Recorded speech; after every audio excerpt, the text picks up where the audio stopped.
प्रकृतिं परमामभयां वरदां नररूपधरां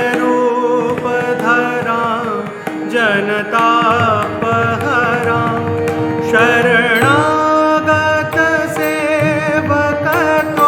शरणागतसेवकतोषकरीं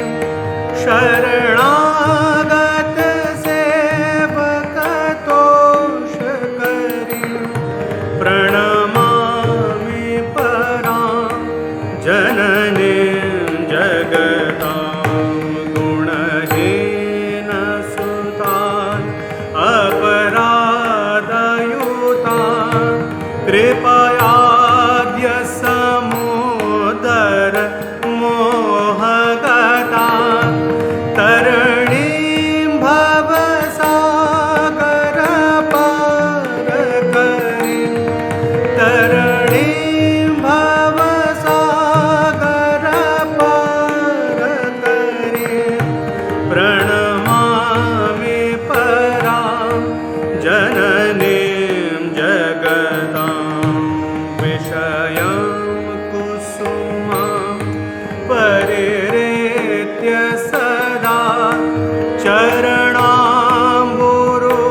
चरणाम्बुरुहामृत शान्तिसुधा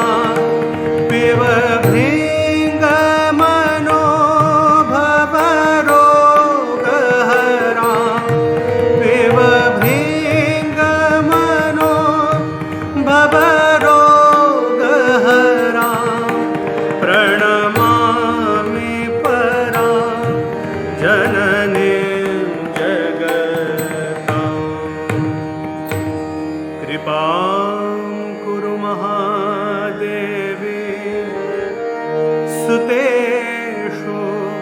प्रणते